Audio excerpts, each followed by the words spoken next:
Welcome to Arjuna Government Exams Quiz. Today's current affairs. Let's begin. Arjuna सरकारी परीक्षा quiz में आपका स्वागत है। आज की करंट अफेयर्स। चलिए शुरू करते हैं। Question 1. Which state government recently announced a plan to source vegetables directly from local farmers for school meals? हाल ही में किस राज्य सरकार ने स्कूली भोजन के लिए स्थानीय किसानों से सीधे सब्जियां खरीदने की योजना की घोषणा की है?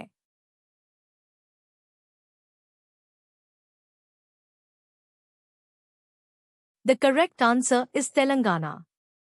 The Telangana government recently announced a plan to source vegetables directly from local farmers for school meals.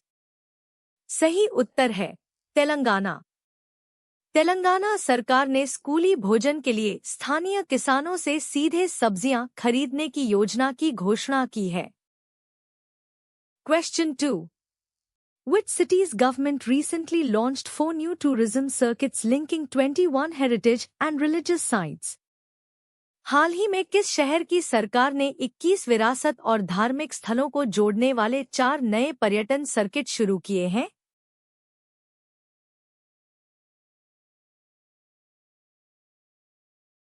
The correct answer is Delhi. The Delhi government recently launched 4 new tourism circuits linking 21 heritage and religious sites. सही उत्तर है दिल्ली सरकार ने 21 विरासत और धार्मिक स्थलों को जोड़ने वाले 4 नए पर्यटन सर्किट शुरू किए हैं। Question 3.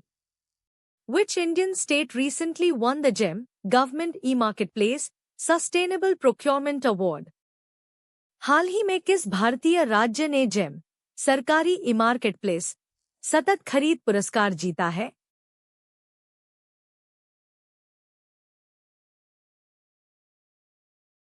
The correct answer is Chhattisgarh. Chhattisgarh state recently won the GEM Government E-Marketplace Sustainable Procurement Award. सही उत्तर है छत्तीसगढ़। छत्तीसगढ़ राज्य ने जेम सतत खरीद पुरस्कार जीता है। Question 4. Who among the following Portuguese explorers was the first European to reach India by sea, landing at Calicut in 1498? निम्नलिखित पुर्तगाली खोजकर्ताओं में से कौन 1498 में कालीकट में उतरकर समुद्र के रास्ते भारत पहुंचने वाला पहला यूरोपीय था?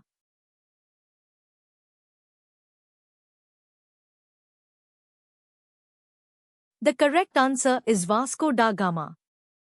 Vasco da Gama reached Calicut in 1498, becoming the first European to reach India by sea. सही उत्तर है Vasco the gamma. Vasco the gamma 1498 में कालीकट पहुंचा, जो समुद्र के रास्ते भारत पहुंचने वाला पहला यूरोपीय था। Question 5. Which European power established its first factory in India at Surat in 1613? किस यूरोपीय शक्ति ने 1613 में सूरत में भारत में अपनी पहली फैक्ट्री स्थापित की?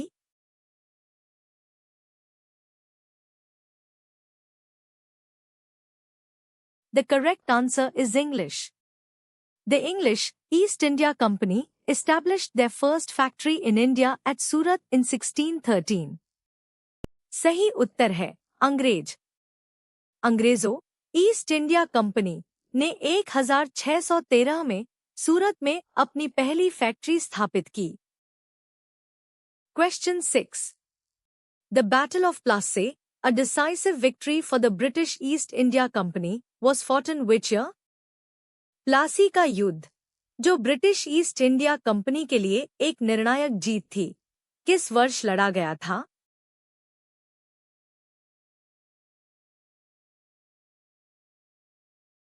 The correct answer is 1757. The Battle of Plassey, a decisive victory for the British East India Company, was fought in 1757. सही उत्तर है 1757। प्लासी का युद्ध 1757 में लड़ा गया था, जिसमें ब्रिटिश ईस्ट इंडिया कंपनी की निर्णायक जीत हुई थी। Question 7। Who was the Nawab of Bengal during the battle of Plassey? Plassey के युद्ध के दौरान बंगाल का नवाब कौन था?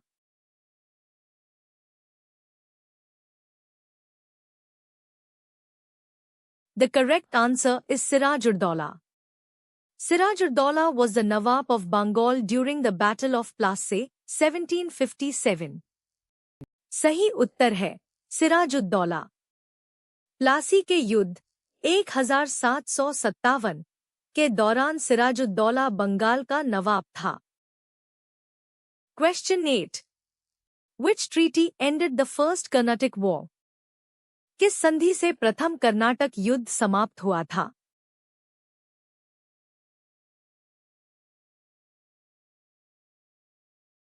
The correct answer is Treaty of Aix-la-Chapelle. The first Carnatic War ended with the Treaty of Aix-la-Chapelle in 1748. सही उत्तर है एक्स-ला-चैपल की संधि। प्रथम कर्नाटक युद्ध एक्स-ला-चैपल की संधि 1748 द्वारा समाप्त हुआ था। Question 9. The doctrine of lapse was introduced by which Governor General of India? व्यपगत का सिद्धांत डॉक्ट्रिन ऑफ लैप्स भारत के किस गवर्नर जनरल द्वारा पेश किया गया था?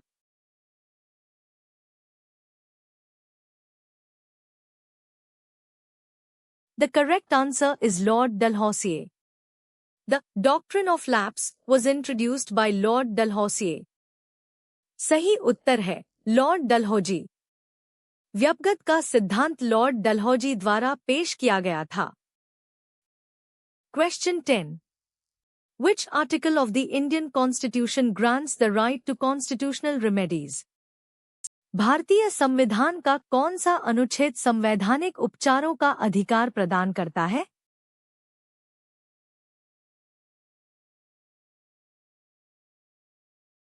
The correct answer is Article 32. Article 32 of the Indian Constitution grants the right to constitutional remedies. सही उत्तर है अनुच्छेद 32। अनुच्छेद 32 संवैधानिक उपचारों का अधिकार प्रदान करता है, जिसे डॉक्टर अंबेडकर ने संविधान की आत्मा कहा था। Question 11. The maximum strength of the Lok Sabha as stipulated in the Constitution of India is? भारतीय संविधान में लोकसभा की अधिकतम संख्या कितनी निर्धारित की गई है?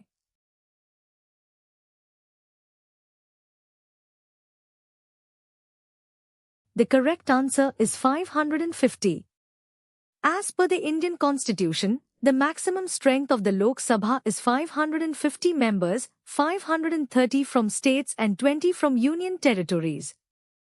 सही उत्तर है 550।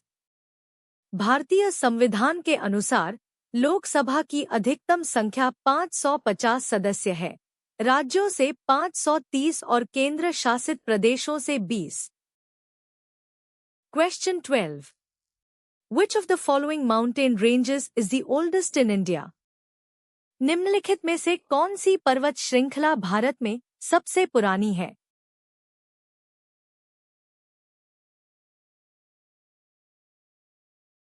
The correct answer is Aravalli. The Aravalli Range is one of the oldest mountain ranges in India. सही उत्तर है अरावली। अरावली पर्वत श्रृंखला भारत की सबसे पुरानी पर्वत श्रृंखलाओं में से एक है। Question 13. Which of the following is not a direct tax in India? निम्नलिखित में से कौन भारत में प्रत्यक्ष कर नहीं है?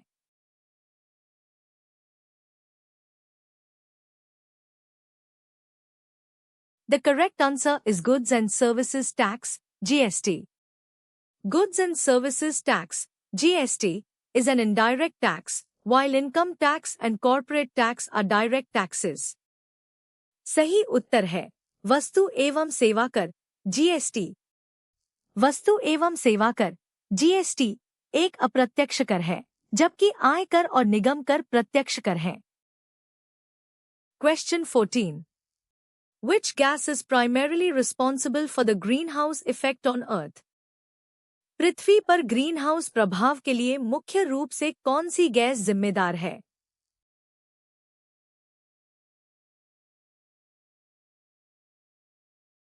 The correct answer is carbon dioxide.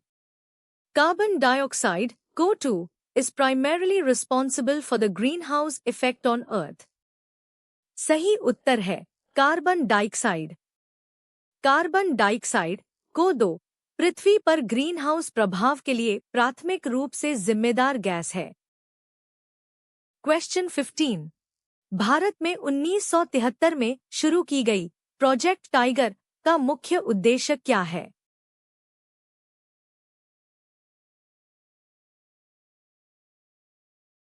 The correct answer is to conserve tigers. The main objective of Project Tiger is to conserve tigers and increase their population in India. सही उत्तर है बाघों का संरक्षण करना। प्रोजेक्ट टाइगर का मुख्य उद्देश्य भारत में बाघों का संरक्षण और उनकी आबादी को बढ़ाना है। Thanks for watching. Subscribe to Arjuna Government Exams Quiz for a new quiz every day. देखने के लिए धन्यवाद। हर दिन नई क्विज के लिए अर्जुना सरकारी परीक्षा क्विज को सब्सक्राइब करें।